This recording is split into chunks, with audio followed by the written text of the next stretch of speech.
सोनू को माँ ने सब्जियां लाने बाजार भेजा था। घर लौटकर उसने किचन में थैला रखा और माँ को आवाज देने लगा।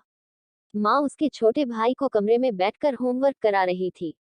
सोनू 12 साल का था और उसका छोटा भाई बंटी 5 साल का। बड़े होने के कारण माँ उससे घर के छोटे मोटे काम करवाने लगी थी, जैसे दुकान से सामान लाना, बाजार से सब्जी लाना, बगीचे की साफ सफाई करना, अपनी साइकिल धोना, अपना कमरा साफ करना, अपने कपड़े प्रेस करना। सोनू काम तो करता, लेकिन उसके मन में हमेशा रहता कि मुझे इतना काम करना पड़ता है और इसके बदले मुझे कुछ भी नहीं मिलता। आज उसने सोच रखा था कि इस बारे में अपनी माँ से बात करेगा, लेकिन उसकी हिम्मत ही नहीं हुई। इसलिए उसने एक कागज में सब कुछ लिखकर माँ को देने का मन बनाया।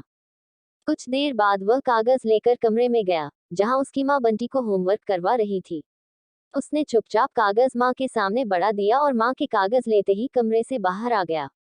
माँ कागज पढ़ने लगी। उसमें लिखा था, माँ मैंने इस सप्ताह जो भी काम किया, उसका हिसाब इस कागज में लिख रहा हूँ। बाजार से सब्जी लाने के 50 रुपये, बगीचे की साफ सफाई के 20 रुपये, कपड़े प्रेस करने के 10 रुपये, साइकिल धोने के 5 रुपये, अलमारी सेट करने के 5 रुपये, कुल हिसाब कुल 90 रुपये। माँ मुझे इन कामों के जो भी पैसे बने हैं, वो पॉकेट मनी के रूप में चाहिए।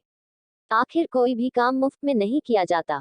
आपका बेटा सोनू। ये भी पढ़े, पिता बेटी की दिल को छू लेने वाली छोटी कहानी। माँ बेटे का मैसेज पढ़कर मुस्कुराए, फिर एक कागज पर कुछ लिखने लगी।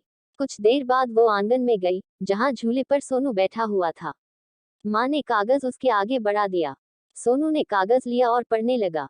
कागज में लिखा था, बेटा तुमने अपना हिसाब दिया, अब मेरी बारी है, ये मेरा हिसाब। 9 महीने मैंने तुम्हें अपनी कोख में रखा, उसकी कीमत कुछ नहीं। तुम भूखे होते थे, तब तुम्हें अपना दूध पिलाने की कीमत कुछ नहीं। तुम छोटे थे, तब तुम्हारा ख्याल रखने की कीमत कुछ नहीं।